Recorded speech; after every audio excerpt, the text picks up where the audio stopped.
क्या आपने कभी सोचा है, कुछ लोग गलत काम करके भी आगे क्यों बढ़ जाते हैं और कुछ लोग पूरी ईमानदारी से जीते हुए भी संघर्ष करते रहते हैं? क्यों कभी-कभी हमारी पूरी मेहनत के बाद भी परिणाम वैसा नहीं मिलता जैसा हम चाहते हैं? क्या सच में भाग्य पहले से लिखा हुआ है या हम खुद हर पल उसे बना रहे हैं?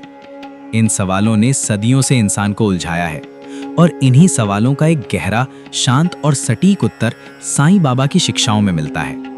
आज हम कर्म, कारण और भाग्य के उस रहस्य को समझेंगे जिसे जानकर आप अपनी जिंदगी को एक नए नजरिए से देखेंगे। ब्रह्मांड का संतुलन, कर्म का असली अर्थ। अक्सर हम कर्म को सिर्फ अच्छा काम करो अच्छा मिलेगा के रूप में समझते हैं, लेकिन साईं बाबा की दृष्टि में कर्म इससे कहीं ज्यादा गहरा है। कर्म सिर्फ आपके काम नहीं है, आपके विचार, आपके शब्द, आपकी नीयत सब कर्म है। हर सोच एक ऊर्जा पैदा करती है, हर शब्द एक प्रभाव छोड़ता है, हर काम ब्रह्मांड में दर्ज हो जाता है। इसे आप एक अदृश्य लेखा जोखा समझ सकते हैं।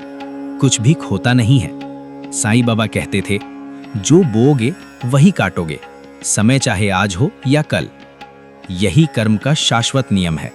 कोई भाग नहीं सकता, न अच्छे परिणाम से न बुरे परिणाम से। और यही ब्रह्मांड का संतुलन है। साईं बाबा की दृष्टि, कर्म, नियत और भाग्य। साईं बाबा सिर्फ कर्म पर नहीं, नियत पर जोर देते थे, क्योंकि कर्म की आत्मा नियत में होती है। एक ही काम दो लोग कर सकते हैं, लेकिन परिणाम अलग होगा। क्यों? क्योंकि ब्रह्मांड सिर्फ काम नहीं देखता, वो दिल देखता है। अगर नियत स्वार्थ से भरी है तो कर्म का फल भी वैसा ही होगा। अगर नियत पवित्र है तो छोटे से छोटा काम भी बड़ा फल दे सकता है। साईं बाबा इसे बीज और पेड़ की तरह समझाते। एक छोटा बीज समय के साथ विशाल वृक्ष बनता है, वैसे ही एक छोटा कर्म जीवन की दिशा बदल सकता है। यहीं पर सवाल आता है कि अगर सब कर्म से तय है तो क्या हमारी स्वतंत्र इच्छा खत्म हो जाती है? नहीं। साईं बाबा सिखाते हैं, पुराना कर्म रास्ता बनाता है, लेकिन वर्तमान कर्म दिशा बदल सकता है। यानी भाग्य पत्थर पर लिखा नहीं है, आप हर पल उसे नया आकार दे रहे हैं। श्रद्धा, कर्म की प्रक्रिया पर विश्वास। अब सवाल है, जब जीवन कठिन हो, जब अन्याय महसूस हो, जब संघर्ष खत्म ना हो, तब क्या करें? यहीं साईं बाबा की पहली कुंजी आती है, श्रद्धा। श्रद्धा का मतलब सिर्फ विश्वास नहीं, बल्कि ब्रह्मांड की न्याय प्रणाली पर भरोसा। ये समझना कि जो हो रहा है वो किसी गहरे कारण से हो रहा है। हर अनुभव एक पाठ है, हर चुनौती कर्म का संतुलन है। श्रद्धा हमें शिकायत से स्वीकार की ओर ले जाती है। जब आप विश्वास रखते हैं, मन हल्का हो जाता है। आप संघर्ष को सजा नहीं, सीख के रूप में देखने लगते हैं, और यही बदलाव कर्म के प्रवाह को शांत करता है। सबूरी, समय के साथ चलने की कला। दूसरी कुंजी है सबूरी। आज की दुनिया तुरंत परिणाम चाहती है, तुरंत सफलता, तुरंत खुशी, तुरंत समाधान। लेकिन कर्म का नियम समय के साथ काम करता है। साईं बाबा कहते थे, सब्र रखो, सही समय पर सब मिलेगा। सबूरी का मतलब इंतजार नहीं, सचेत धैर्य। ये जानना कि हर चीज का अपना समय है। बीज बोकर अगले दिन पेड़ की उम्मीद नहीं की जाती।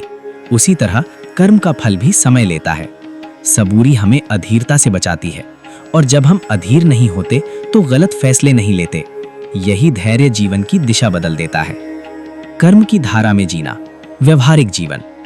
अब सवाल, इस ज्ञान को रोजमर्रा की जिंदगी में कैसे लागू करें? पहला, सजग जीवन। हर विचार पर ध्यान दो, हर शब्द सोचकर बोलो, हर कर्म नियत से करो। याद रखो, आप हर पल भविष्य बना रहे हो।